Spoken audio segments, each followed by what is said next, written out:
Hello students, welcome back to our channel. Students, next chapter जो है वो आपका चैप्टर नंबर 4 है जो आज हम स्टार्ट करने वाले हैं।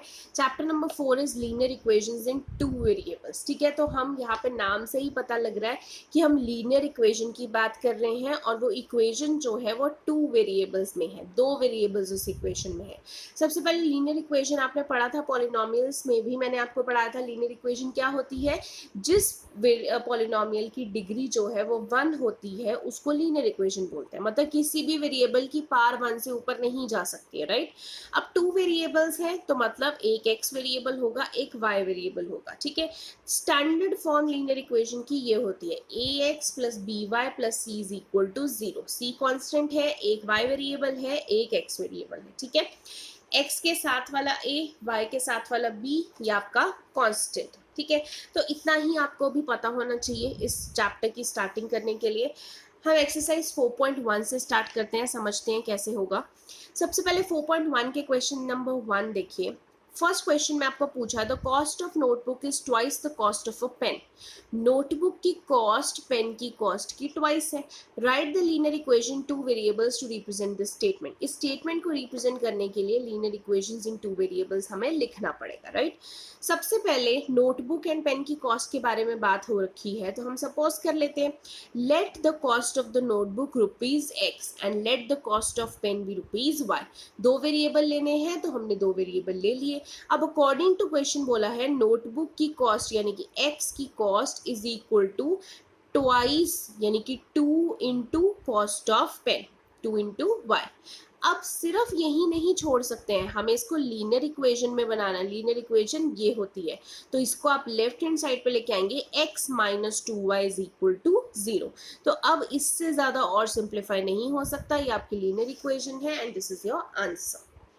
क्वेश्चन नंबर 2 देखिए, आपको बोला है express in the form of linear equation A X plus B Y plus C. इस फॉर्म में आपको एक्सप्रेस करना है and indicates value of A B and C. आपको ए बी एंड सी की वैल्यूज भी बतानी है। ठीक है, जैसे फर्स्ट पार्ट देखिए 2x plus 3y is equal to 9.35 bar. अब इसको आपने पहले तो स्टैंडर्ड फॉर्म में बनाना है, यानी कि सब कुछ लेफ्ट हैंड साइड पे आप ले लेंगे। तो 2x plus 3y minus 9.35 bar is equal to 0। अब जब स्टैंडर्ड फॉर्म बन चुकी है, अब उन्होंने बोला है ए बी एंड सी की वैल्यू बताइए। तो ए क्या होता है? जो एक्स के साथ होता है यानी कि 2। बी क्या है? जो वाई के साथ है यानी कि 3। सी क्या है? जो कांस्टेंट है, बट आप साइन साथ में जरूर लेंगे क्योंकि आपके फॉर्मूला में प्लस होता है, यहाँ पे माइनस है तो minus 9.35 bar. Okay, second part देखते हैं। आपको दिया हुआ है x minus Y upon 5 minus 10 is equal to 0।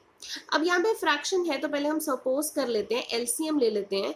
तो 5 एलसीएम लिया, 5 into X 5x minus Y 5 into 10 50 is equal to 0। हमने क्रॉस मल्टीप्लाई किया, 5x minus Y minus 50 is equal to 0 आ गया क्योंकि 5 इंटू 0 तो 0 बनने वाला है। ठीक है, अब यहाँ पे इक्वेशन आपकी बन चुकी है, सब कुछ लेफ्ट हैंड साइड पे है। अब ए बी एंड सी निकालना है। ए क्या होता है? जो एक्स के साथ है, एक्स के साथ हमारा 5 है। बी क्या है? जो वाई के साथ है, वाई के साथ हमारा -1 है। सी क्या है? जो कांस्टेंट है वो क्या हमारा -50। अब अगर आप बोलें कि मैम इसका आंसर बुक में कुछ और दे रखा है या मैम ने कुछ और हमारे स्कूल में निकाला है, तो वो बच्चे ऐसा होता है कि वो डायरेक्टली हम यहाँ से भी निकाल सकते हैं। जैसे इसको भी हम स्टैंडर्ड फॉर्म मान सकते हैं बिकॉज सब कुछ लेफ्ट हैंड साइड पे है। और यहाँ से मैं ऐसे भी लिख सकती हूँ कि ए की वैल्यू क्या है? एक्स के साथ क्या है? 1। बी की वैल्यू y के साथ क्या है? -1/5, तो -1/5। सी की वैल्यू क्या है? -10। तो ये वैल्यूज भी करेक्ट है और ये वैल्यूज भी करेक्ट है, आप कुछ भी लिख सकते हैं। ओके, थर्ड इक्वेशन देखिए, -2x plus 3y is equal to 6। Standard form लिखना है तो सब कुछ लेफ्ट हैंड साइड पे लेके आना पड़ेगा, यानी कि -2x प्लस 3y इधर आके -6 इज इक्वल टू 0 हो जाएगा। अब a की वैल्यू क्या होगी? जो x के साथ है -2, b की वैल्यू y के साथ 3, c की वैल्यू कांस्टेंट -6। ऐसे आप फोर्थ इक्वेशन देखिए, x is equal to 3y है, तो पहले तो ये 3y नेगेटिव हो जाएगा इधर आके, तो x minus 3y is equal to 0। Standard form बन गई, सब कुछ लेफ्ट हैंड साइड पे आ गया। अब a b एंड c की वैल्यू निकालो। तो a की वैल्यू x के साथ कुछ नहीं है तो 1, b की वैल्यू y के साथ -3, कांस्टेंट तो है ही नहीं है तो 0। Fifth part, 2x is equal to -5y, ये -5y इधर आके +5y हो जाएगा, तो 2x + 5y is equal to 0। अब x के साथ वाला 2, y के साथ वाला 5 और c तो है ही नहीं है 0। 6 पार्ट देखिए, 3x + 2 is equal to 0। Already सब कुछ लेफ्ट हैंड साइड पे है, स्टैंडर्ड फॉर्म बनी हुई है और कुछ नहीं कर सकते हैं, a b एंड c निकाल सकते हैं। तो a की वैल्यू जो x के साथ है 3, b की वैल्यू y वेरिएबल तो है ही नहीं है तो 0, c की वैल्यू कांस्टेंट कितना है 2। 7th पार्ट में y - 2 इज इक्वल टू 0, तो स्टैंडर्ड फॉर्म ऑलरेडी है, सब कुछ लेफ्ट हैंड साइड पे है, तो a की वैल्यू क्या होगी, x तो है नहीं है तो 0, b की वैल्यू y के साथ क्या है 1, c की वैल्यू -2। ठीक है। 8th part 5 is equal to 2x, तो ये 5 जो है आप राइट हैंड साइड पे ले जा सकते हैं, इधर बच गया 0, तो क्या हो जाएगा 2x - 5 is equal to 0। Standard form बन गई। a की वैल्यू क्या हो जाएगी, x के साथ वाला 2, b की वैल्यू y के साथ वाला होता है बट y तो है ही नहीं है तो b 0 हो गया, c की वैल्यू कांस्टेंट कितना है -5। ठीक है। आई होप आपको बेसिक समझ में आया हो। बहुत ही आसान सी एक्सरसाइज थी बट बेसिक्स पे है, कई बार बेसिक्स क्लियर ना हो तो आप क्वेश्चन गलत कर सकते हैं। ठीक है। एक्सरसाइज 4.2 देखते हैं। 4.2 में फर्स्ट क्वेश्चन आपको पूछा है which one of the following options is true and why. आपको इक्वेशन दे रखी है y is equal to 3x + 5।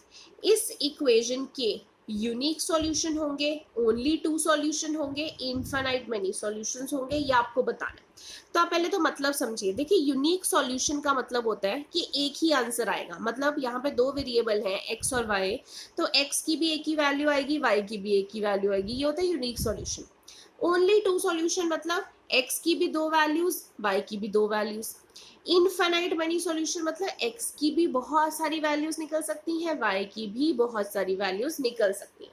अब अगर आप इसको आगे आगे करेंगे इस चैप्टर को तो आपको समझ में आएगा कि जब ऐसी इक्वेशन होती है तो हम x की भी बहुत सारी वैल्यूज निकाल सकते हैं और y की भी बहुत सारी वैल्यूज निकाल सकते हैं।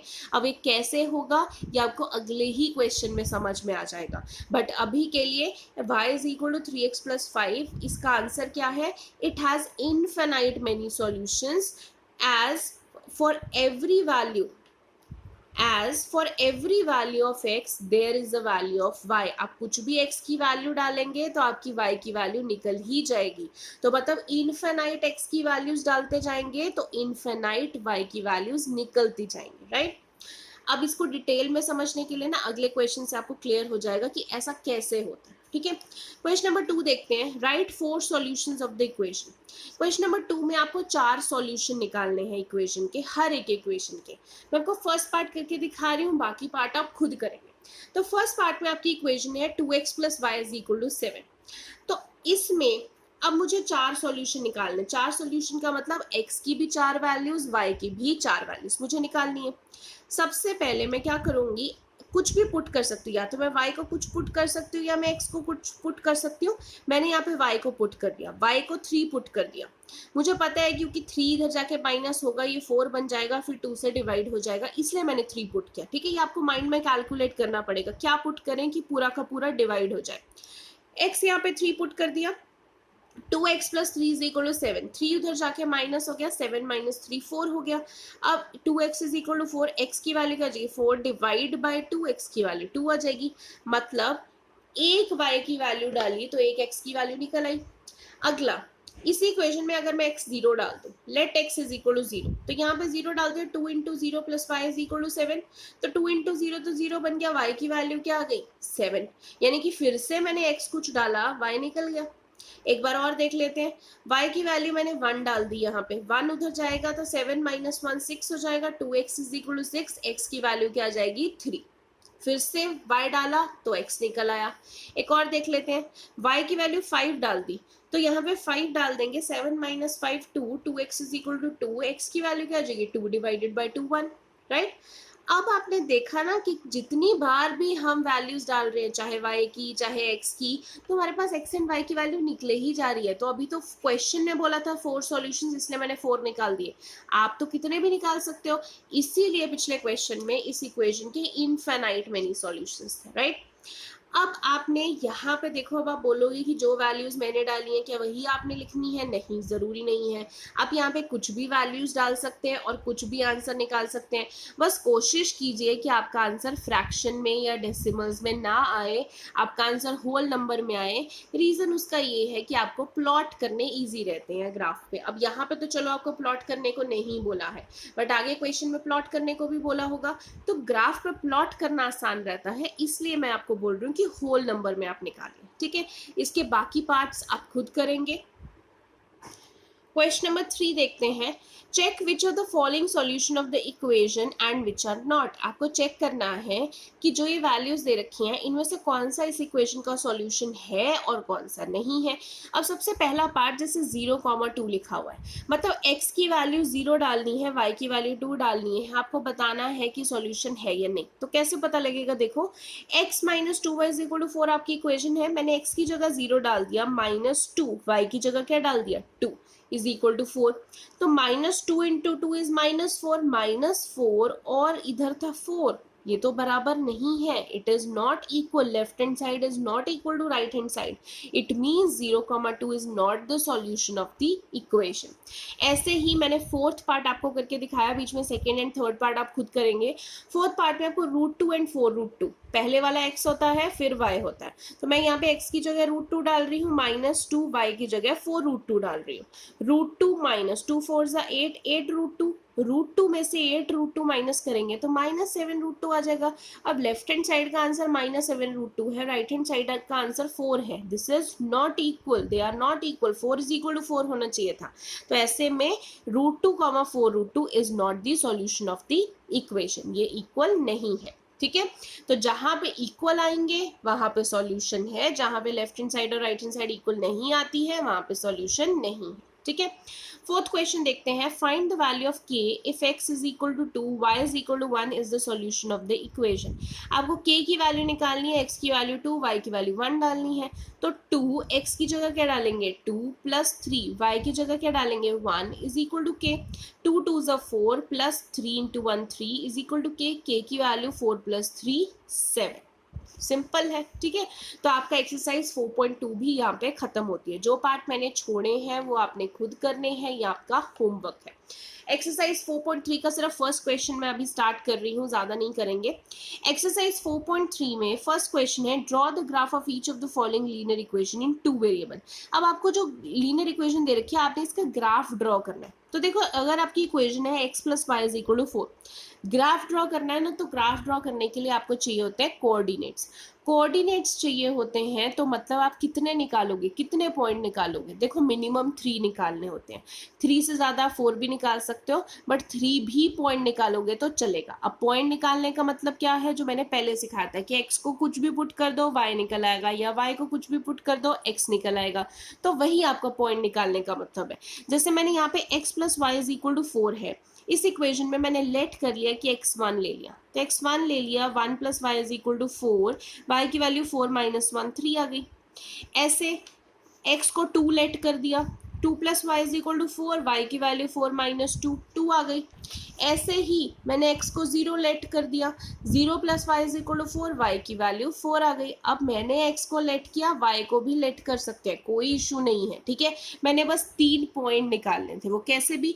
उस 3 पॉइंट निकालने के बाद आपने ऐसे एक टेबल बना लेना। यहाँ पे हमने 3 पॉइंट्स निकाले हैं, ये x एंड y की वैल्यू। टेबल जरूर बनाओ, x की वैल्यू 1 डाली, y की वैल्यू 3 आई, x की वैल्यू 2 डाली तो y की वैल्यू कितनी आई? 2। x की वैल्यू 0 डाली तो y की वैल्यू कितनी आई? 4। ये टेबल बना लिया। अब इस टेबल में जो कोऑर्डिनेट्स है वो प्लॉट करोगे आप ग्राफ पे।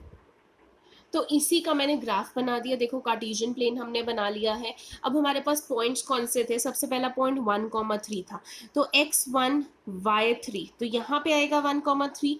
फिर था हमारा 2,2, तो x2 y2, ये वाला आएगा 2,2। फिर था हमारा 0,4, मतलब x तो है ही नहीं है, 0 है, y क्या है? 4, तो y4 यहाँ पे आ रहा है, यानी कि ये पॉइंट है 0,4।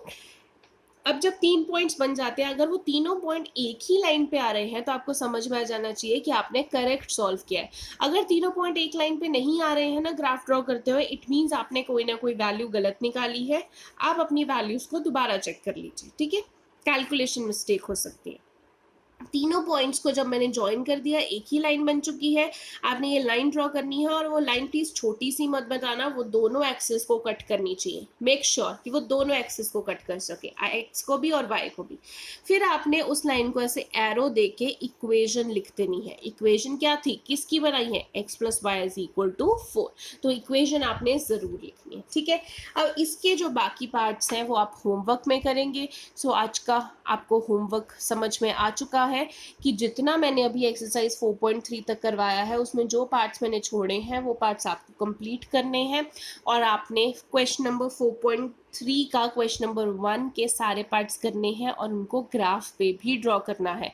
आपके पास ग्राफ है तो बहुत अच्छी बात है, ग्राफ आप लें और उसी पे ही इन क्वेश्चंस को ड्रॉ करें, बिकॉज तभी आपकी एक्यूरेसी आएगी, रूल शीट्स पे एक्यूरेसी नहीं आ पाएगी, ठीक है। सो आज के लेक्चर के लिए इतना ही। Thank you so much. कोई भी डाउट हो तो आप पूछ सकते हैं।